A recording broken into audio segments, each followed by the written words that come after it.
Assalamualaikum warahmatullahi wabarakatuh. Selamat pagi untuk Ibu dosen dan teman sekalian. Saya perwakilan dari kelompok 5 yang terdiri dari Vina Aiwardani, saya sendiri, Kofifa Nurbaiti, Reka Trinanda, dan Robiha Nur Rohimah akan menjelaskan materi yang sudah kami resum, yaitu mengenai penilaian pembelajaran. Dimulai dari yang A, yaitu hakikat penilaian dalam pembelajaran. Dalam dunia pendidikan sendiri tidak dapat dipungkiri bahwa ada yang namanya penilaian, yang mana penilaian itu untuk mendapatkan informasi dalam proses pembelajaran untuk mengetahui bagaimana perkembangan mengenai peserta didik. Hakikat penilaian dalam pembelajaran merupakan suatu proses pengumpulan berbagai data yang dapat memberikan gambaran mengenai perkembangan peserta didik. Nah, hakikat penilaian ini dilakukan untuk memastikan bahwa peserta didik mengalami perkembangan proses pembelajaran yang benar. Maka dari itu, penilaian dilakukan tidak di akhir atau menjadi hasil, tetapi penilaian ini dilakukan pada saat proses pembelajaran itu berlangsung. Hai, saya Vina Aiwardani. Saya akan melanjutkan materi dari Mbak Kofifa, yaitu poin B, aspek-aspek yang perlu yang menjadi perhatian dalam penilaian pembelajaran. Ya, di sini ada 3 ranah. Yang pertama yaitu ranah kognitif, ranah psikomotor, dan ranah afektif. Dalam ranah kognitif ada 6 tingkatan. Yang pertama yaitu tingkatan hafalan, mencakup kemampuan menghafal verbal atau menghafal parafrasa materi pembelajaran berupa fakta, konsep, prinsip, dan prosedur. Yang kedua, tingkatan pemahaman, meliputi kemampuan membandingkan dan menyimpulkan. Yang ketiga yaitu tingkatan aplikasi, mencakup kemampuan dalam menerapkan rumus atau prinsip terhadap kasus-kasus yang terjadi di lapangan. Yang keempat yaitu tingkatan analisis, meliputi kemampuan mengklasifikasi, menggolongkan, dan mengolah suatu objek. Yang kelima yaitu tingkatan sintesis, meliputi kemampuan untuk memadukan berbagai unsur atau komponen, mengarang, melukis, dan menggambar. Yang keenam yaitu tingkatan evaluasi atau penilaian, yang mencakup kemampuan menilai terhadap objek studi menggunakan kriteria tertentu. Nah, yang kedua yaitu ranah psikomotor. Dalam ranah psikomotor ada 7. Yang pertama yaitu persepsi, yaitu kemampuan memilah hal-hal yang khas setelah menyadari adanya perbedaan. Yang kedua, kesiapan, yaitu mencakup kemampuan penerapan diri dalam gerakan jasmani dan rohani. Yang ketiga yaitu gerakan terbimbing, kemampuan melakukan gerakan yang sesuai dengan contoh yang diberikan oleh guru. Yang keempat yaitu gerakan tidak biasa, kemampuan melakukan gerakan tanpa bimbingan karena sudah terbiasa dilakukan. Yang kelima yaitu gerakan kompak, yaitu kemampuan melakukan sikap moral, cara membantu teman yang membutuhkan bantuan dengan sikap yang menyenangkan, terampil, dan cepat. Yang keenam yaitu penyesuaian pola gerakan, mencakup kemampuan mengadakan penyesuaian dalam lingkungan dan penyesuaian diri dengan hal-hal yang baru. Yang ketujuh, kreativitas, kemampuan berperilaku yang disesuaikan dengan sikap dasar yang dimiliki sendiri. Yang ketiga yaitu ranah afektif. Dalam ranah afektif ada 2 hal yang perlu dinilai, yaitu kompetensi afektif dan sikap, minat siswa terhadap mata pelajaran, serta proses pembelajaran. Komponen afektif yang ingin dicapai dalam pembelajaran meliputi tingkatan pemberian, respon, apresiasi, penilaian, dan internalisasi. Penilaian perlu dilakukan terhadap daya tarik, minat, motivasi, ketekunan belajar, sikap siswa dalam mata pelajaran tertentu, beserta proses pembelajaran. Kemudian yang C yaitu prinsip-prinsip penilaian. Nah, menurut Permendikbud nomor 66 tahun 2013, standar penilaian itu terdiri dari 6, yaitu objektif, yang mana sifatnya tidak dipengaruhi oleh faktor lain yang bersifat subjektif dalam penilaian. Yang kemudian, yang kedua, terpadu. Maksud maksud dari terpadu ini yaitu terencana dan menyatu dalam kegiatan pembelajaran. Yang ketiga yaitu ekonomis. Ekonomi sendiri di sini maksudnya adalah efisien dan efektif secara terencana. Yang keempat yaitu transparan. Transparan sendiri dalam prosedur dan kriteria dan dasar pengambilannya keputusan dapat diakses oleh semua pihak. Kemudian yang kelima yaitu akuntabel. Maksudnya adalah penilaian dapat dipertanggungjawabkan kepada semua pihak, baik itu internal maupun eksternal. Dan yang terakhir yang keenam merupakan edukatif, yaitu mendidik dan memotivasi peserta didik dan pendidik itu sendiri. Di sini saya akan menjelaskan tentang bagian D, faktor pertimbangan dalam menentukan teknik penilaian. Ada beberapa faktor yang menjadi pertimbangan dalam pembentukan teknik penilaian, di antaranya yaitu yang pertama, kompetensi inti sikap sosial. Kompetensi sikap sosial itu mengarah pada kehidupan sosial peserta didik di lingkungan yang mudah dijangkau guru, yaitu lingkungan sekolah khususnya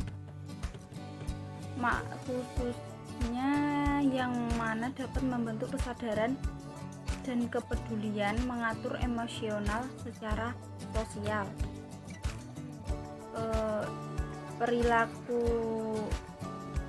Perilakunya setiap harinya yang terdiri dari beberapa hal seperti kedisiplinan, menghargai orang lain, adil, menghargai perbedaan,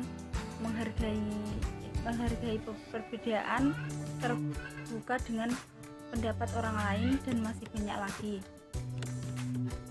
Terus yang kedua itu kompetensi inti sikap religius. Kompetensi sikap religius itu mengarah pada kekuatan adikodrati di atas manusia yang dapat diperoleh melalui pendidikan. Jadi itu berhubungan dengan antara keimanan peserta didik untuk mencapai pencapaian Tuhannya. Yang ketiga itu kompetensi inti sikap spiritual. Itu merupakan faktor krusial dalam penentuan yang mengaruhi penilaian, karena kompetensi ini bertujuan untuk mematuhi perintahnya dan menjauhi segala larangannya. Gunanya untuk menjadi manusia yang beriman dan bertakwa. Dan yang keempat itu kompetensi inti keterampilan. Kompetensi inti keterampilan itu menitik beratkan terhadap hal-hal yang dirangkum seperti penalaran, pengelolaan, penyajian, dan ranah abstrak juga. Konteks terkait dengan pengembangan materi yang dipelajari peserta didik di sekolah secara mandiri dan maupun menggunakan sesuai kaidah keilmuan. Baiklah, saya akan melanjutkan presentasi yang E, macam teknik penilaian dalam pembelajaran. Teknik penilaian dalam pembelajaran itu terdiri atas dua. Yang pertama, teknik tes, dan yang kedua, teknik non-tes. Yang pertama, teknik tes. Teknik tes yang dimaksud di sini adalah teknik penilaian yang sudah direncanakan dan ditentukan terlebih dahulu. Teknik ini digunakan untuk mengatur dan menilai peserta didik terhadap hasil belajar yang telah dicapai.